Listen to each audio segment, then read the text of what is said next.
So this meeting is recorded and will be uploaded to Zoom, so it will be public. That's by the Kubernetes community standard. So if you don't like that, your option is to drop. Thanks. And yes, we're recording. Welcome everybody. Today is January 31st. Yes, 2019. Welcome. This is SIG VMware, our bi-weekly meeting, and Steve, you can kick it off with the community updates. Okay, we've got a couple things that were just things I want to summarize because of support issues raised by other people who had difficulty using the cloud provider plugin. So the first is that it maybe isn't apparent enough that when you're running Kubernetes on top of vSphere, it's important to name the VMs that are hosting your Kubernetes nodes, your control plane nodes, and your worker nodes with the fully qualified host name that is used by the Linux OS that's running inside those VMs. If you don't do that, the symptom that this person saw was that the log indicated that the UUID for those VMs could not be identified and spit out a log message saying UUID is, and it was just blank. So if you see something like that, it's likely the fact that your VMs are not named with host names. A lot of package distros will do that for you automatically, but if you're standing up Kubernetes yourself or maintaining your own installation tool, that could come into play on you. The second thing I wanted to point out is Miles Gray wrote what I consider to be a pretty nice blog post on using the cloud provider, and it supplements some of the information that's in the published docs. So we're going to work to get the docs updated, but I think that blog is a very worthwhile read, and I put a link to it in the notes for this meeting. That's it for community updates. Yeah, and just wanted to say that the current documentation for Auditory Cloud Provider and even Auditory CSI provider for storage are currently not standardized and not like published in the Kubernetes.io website. They're really living in the Kubernetes / Cloud Provider vSphere repo in the form of just markdown documents. So they're not like super friendly, super easy to use, but they are complete, which means that you can actually use them and start up a cluster that runs a CSI and Cloud Provider. So we're actually trying to get some work done around that. SIG Cloud Provider is actually asking all the cloud provider to work on the documentation and make sure that we have proper documentation that is standardized across all the providers.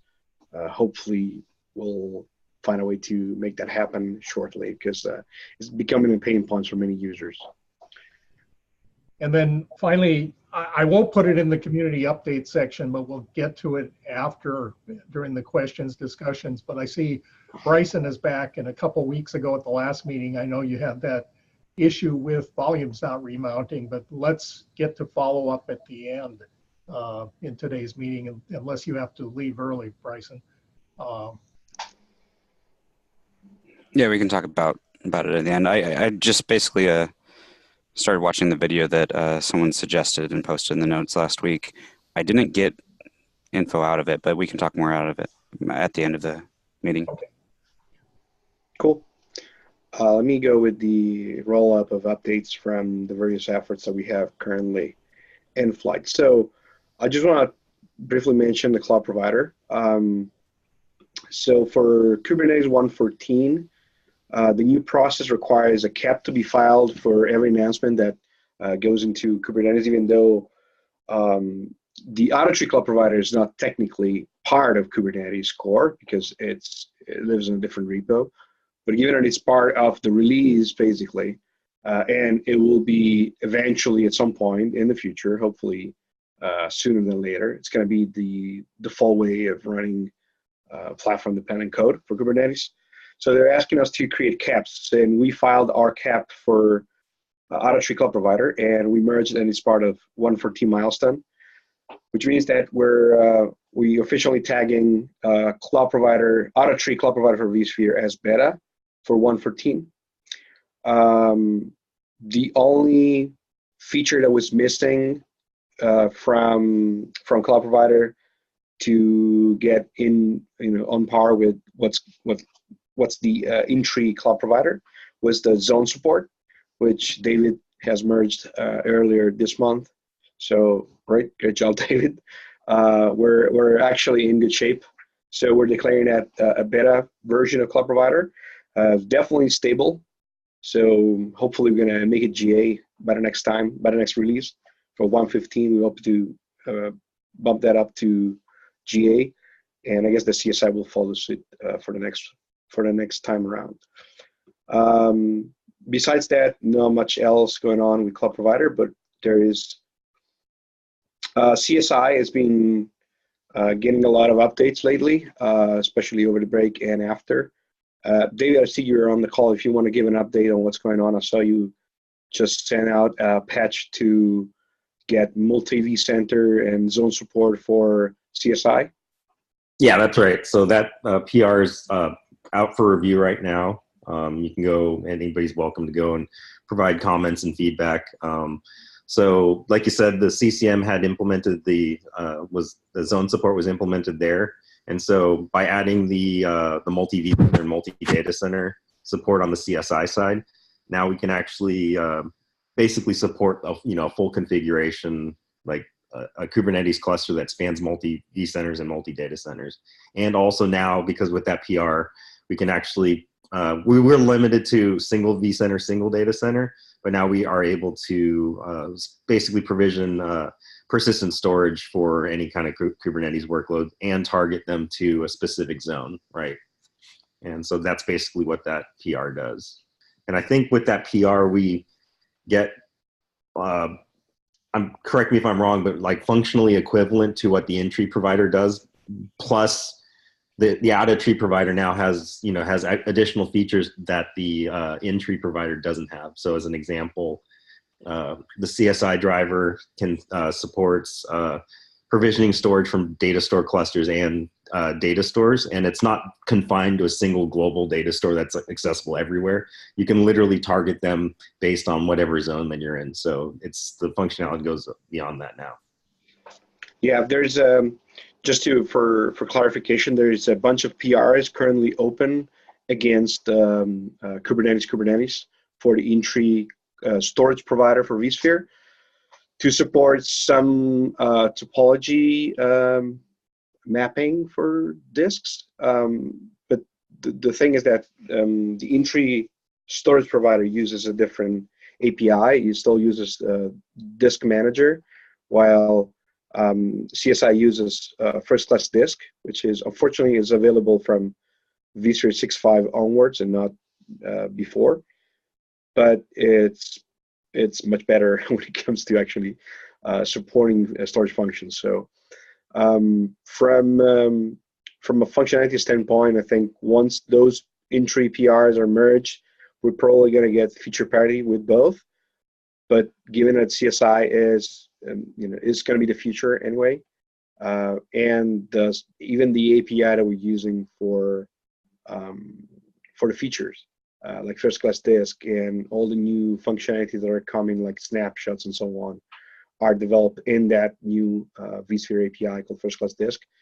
I will encourage people to start using the CSI as quickly as possible, because it's going to be much better in the future and a much better upgrade path for that. All right, Loke, do you want to give us an update on Cluster API vSphere, or CAP-V? Sure. So we had a couple of PRs merged recently. One of the PR that was merged was updating the vendoring for CAP-V, and this brings in a lot of new functionality. Well, not a lot of new functionality, but some big changes to the cluster CTL CLI tool. One of the feature is that all the command line, a lot of the command line options have changed, and included in this update from CAP-E, it's actually CAPI, but we say it CAP-E, is the ability to use kind as a existing bootstrap cluster. In fact, I'm using kind only now. I no longer use Minikube. It's just a lot faster to bring up, and it seems a lot more stable. The other issues that we've merged in is there was a small change to the CRD configs.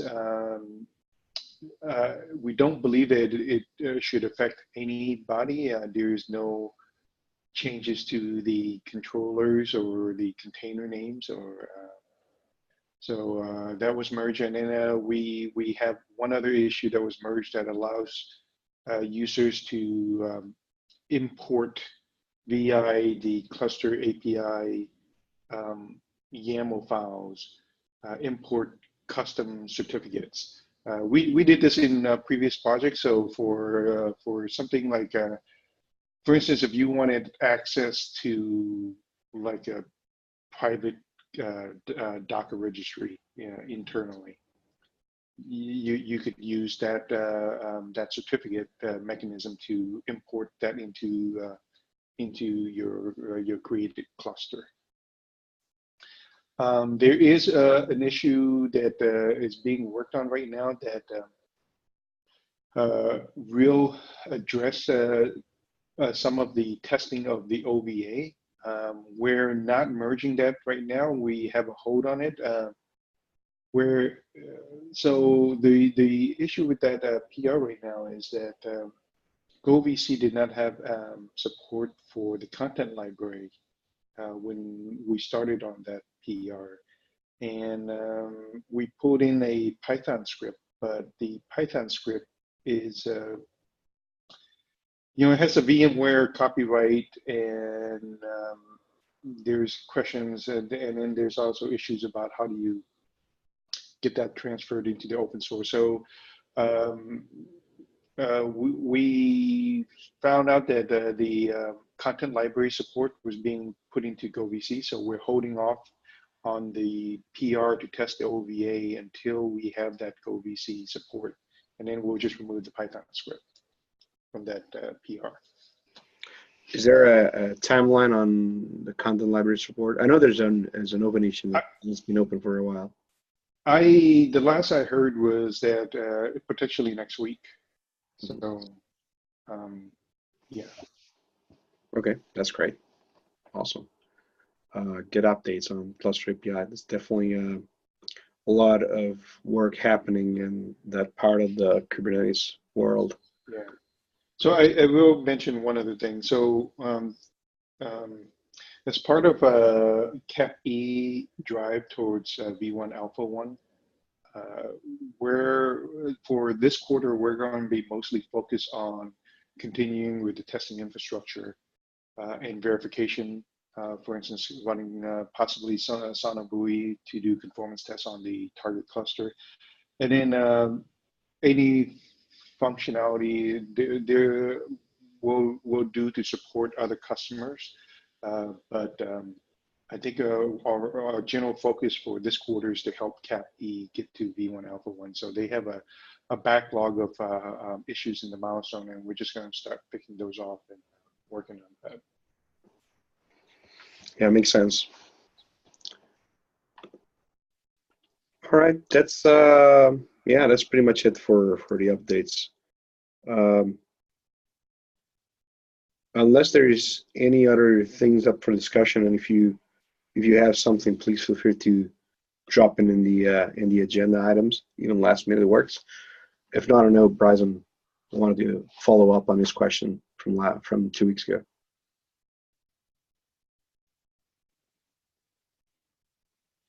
Hey, Fabio, do we have an update on the PRs that were submitted into the entry file provider?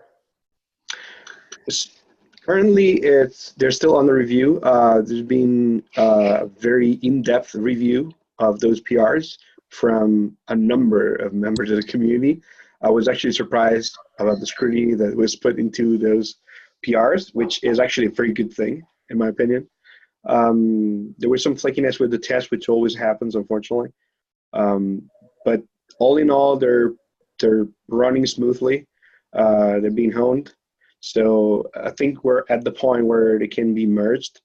They just require, I think there's one outstanding review that has to be fixed. Nothing major, but it has to be fixed. And they're all three of them are marked as bug fixes because they're literally fixing the problem that was open. So they will definitely be in there for code freeze for 114. I'm not sure if they will end up in any point release from previous version like 113 or 112, but definitely going to be there for 114. Okay, thank you. So just to clarify, are you talking about the pull request for the storage supporting zones? Yes, for the in-tree ones, yes. Okay. Okay. I don't know, Ferran, if you heard the update before, if you joined late or not. I joined late, I apologize. No worries. We're talking about a CSI update. So David had just sent out a PR for basically the same type of support. So zone support for storage volumes in CSI. So by the time the 114 ships, we're going to have feature parity between in-tree and out-of-tree, both for cloud providers and storage providers. So we're going to have the same feature set. And that includes zone support for volumes and zone support for a cloud provider. Awesome. Thank you. All right. Prazen, you were talking about the video. Oh, yeah. So I guess maybe someone, I'm trying to remember who pointed me to that last week. Probably was Michael. It doesn't look like he's here today, but yeah, it was Michael. Yeah, I was trying to track down in that video. He said a specific area where they talked about it, but I didn't. I missed it, or maybe it didn't go in as much depth as I was thinking. So I honestly have been working on some other issues the last 2 weeks, so I haven't had time to really dig into that. But I did run into a little different situation this week, where someone was trying to create a PV, and one of the vHosts was in maintenance mode, and there's a storage policy in place that doesn't allow any disks to be created during that time. Have you guys encountered that? So you're saying that the storage policy was basically negating the host from creating a new storage disk, like in NDK? Yeah. So while the node's in maintenance mode, any new if PV already existed, the disk's already created, so it's fine. But if they're trying to create it at the time, it'll stay in pending until the vHost is taken out of maintenance mode. Wouldn't surprise me if maybe that wasn't anticipated in the test cases, and you're the first one to try it. At a minimum, if we can't get it to work, and it's possible that by design it doesn't work, we should at least and maybe put out a meaningful log message if you didn't get one, explaining that that's why things aren't working. Yeah. So yeah, I had to do a little research on it, and basically it says I can post in what exactly the errors was, but it's basically like resources aren't available, or kind of like, it was almost like, hey, there's no more disk space available. It's kind of like that would be bad, because I think that anything unexpected like that doesn't explain what you've got to do to resolve it is a bad thing. So I don't see why the system shouldn't go and sniff out the state of the host to determine that it's in maintenance mode and suggest that a possible reason. Yeah, I think that's good. I think I'll create a bug for that. Okay, great. Thumbs up. You get. What was that, Clinton? I was Yeah, going to say the exact same thing. want Is that let's open Do you an want issue. that bug only on the CSI, or do you think that you might want to backfill that into the entry? Hey, you're talking about for the say that again, Steve. Oh, we've got some of the developers on the call who might be the people, once you create the issue, who would actually do the work to resolve it. And right now, there's two places you could raise that issue. One is on the out of tree, which would go into the CSI plugin. And then the other would be on the in tree. Now, we could conceivably address this in both, but I'm asking the devs what your attitude is on whether you want to, whether we think we're close enough that at this point we invest predominantly in the CSI. Yeah, Steve, I actually think that because correct me if I'm wrong, you found this issue in the entry provider, right? Yeah. Yeah, I don't believe this issue will exist in the added tree. And it's mainly because we're using first class disk, and we can create the disk without actually targeting a specific node. And even when it comes to scheduling that node to attach that disk, if the host is in maintenance mode in a cluster, for example, or even in a zone now, when it will fail to attach that workload and that disk on that particular host, and Kubernetes should reschedule it on another host in that zone, so it'll eventually pop into a functional host. Yeah, so it's not it's vSAN dependent. It's the storage policy, so it's not like host dependent. It can be trying to create it on one host, but the vSAN storage policy is set that, hey, no, don't create any disks when basically it's in maintenance mode. Okay, I see. So it's a vSAN storage policy is the one that's preventing it. Okay. Yeah. In that case, we'd probably be susceptible to it. Yeah. In any case, I think it really boils down to the API we're using when doing the operation on vCenter or on the ESX host. Point being that a first class disk is treating virtual disks independently from VM. So the in-tree cloud provider, the in-tree storage provider uses disk manager that is basically dealing with disks as entities that are always attached to a VM. So that's the main difference between the two APIs. So first class disk is really, treating disk as first class objects in the vSphere API.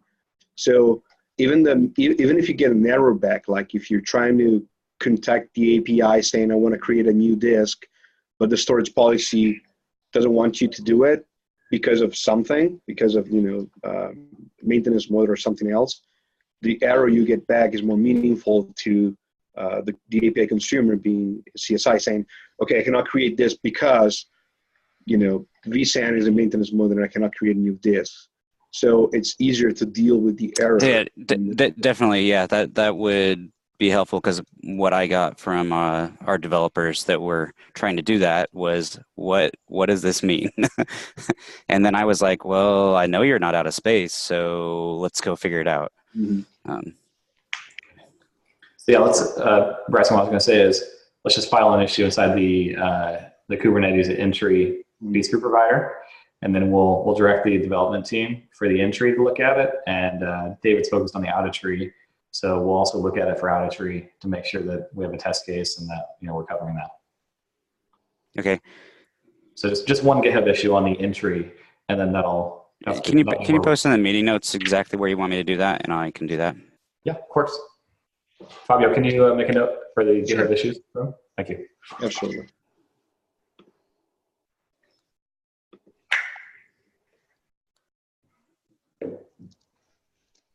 Hey, and also, if there's any smaller things out there that I can help contribute on to, I'm open to doing some development as well.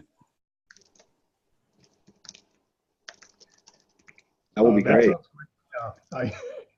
I think maybe I'll leave the list up to Fabio, but I think we've got a pretty good sized list. If you're interested, do you want to work on things like CSI or things in the cloud provider or both? I was going to reach out to Locke because I'm curious about what you have going on for the cluster API. We welcome any contribution. We're going to go through and so we got a presentation this morning about how the grooming of the boards were being done across other projects under cluster lifecycle, and we're going to probably do the grooming of the board either today or tomorrow, and we welcome any external assistance on any item. Okay, yeah, I'll just sync up with you on the Kubernetes Slack, and we can chat more.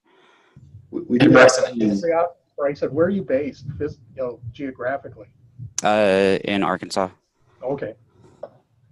Bryson, is there anything that you can share on like your perspective, or what's driving, like what areas that you're interested in, or what problems you're trying to solve?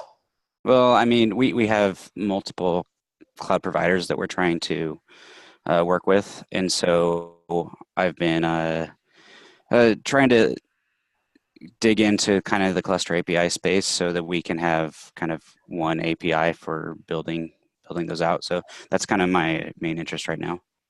Okay. Do you guys work with the, I think Walmart had some big data center operation out here in the Bay Area. Do you guys work with those guys? Oh yeah, part of my team's out in San Bruno, and I have someone down in Sunnyvale as well. Okay. By the way, if you're interested in Cluster API and specifically for vSphere, we do have a separate meeting for that, still bi-weekly. We're actually trying to move it to a different time slot. I don't think I have the meeting invite for that yet. I have the other cluster APIs, so maybe I do. Maybe I just missed. Maybe I was thinking it was the same thing as this, but It's on Monday and it's bi-weekly. It's on the same week as SIG VMware. So we had the meeting, this past Monday, and we're going to have a meeting in. Just let me tell you the date. You just had one this past Monday? Yeah. Yeah, I only have the AWS cluster API meeting on my calendar for this last Monday.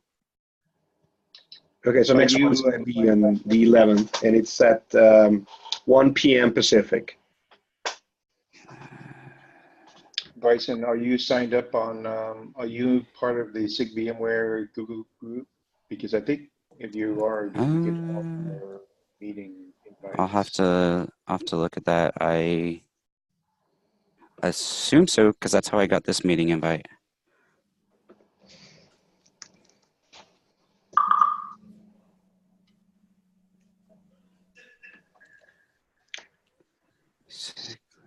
Okay, let me double check. If you want to put it on your calendar yourself, there's yeah. It should be on the. Did I remove it from here? Yeah, it looks like I'm on the Kubernetes SIG VMware Google group. It used to be there too. Probably removed that because the topic was too large, because I was listing all the meetings there. But okay, I just put a link to the running meeting notes. Oh, thank you, Steve. The recorded notes, and then if you open it, there's also a link to the Zoom meeting too. Okay. So yeah, it says there Monday 1 p.m. Pacific time. Is that still correct, Fabio? Or? Yeah, that is still correct. We're thinking about moving to a weekly schedule because we have a lot of things to do. And we're thinking of making it maybe shorter, but every week instead of every other week. Still yet to be decided. So for now, the schedule is the one you see there. But if you sign up for the Google group, for the SIG VMware Google group, I think the link should be in the meeting notes for this meeting as well.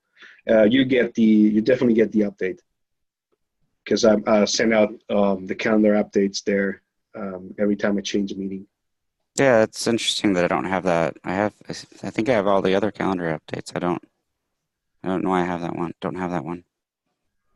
I find it useful to sign up for there's a calendar shared calendar called community calendars for Kubernetes that is listed somewhere in the Kubernetes/community repo that gives you all the basically everything that is going on with the Kubernetes community on a calendar, and you just subscribe to it and you just look at those.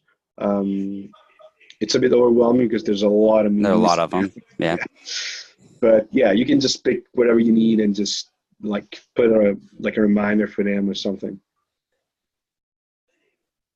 Okay. Yeah, in addition to that cluster API working group, the vSphere specific cluster API, there is another one on the cloud provider too, if you really want to go wild and get involved with everything. I'll tip my toes in first. Put my toes in first, and then we'll see. All right. Anything else, folks? Nothing for me. If not, I can give you back 23 minutes of your time. Going once and twice. All right. Happy Thursday, everybody. Bye. See you in 2 weeks. Thank you. Bye. Bye.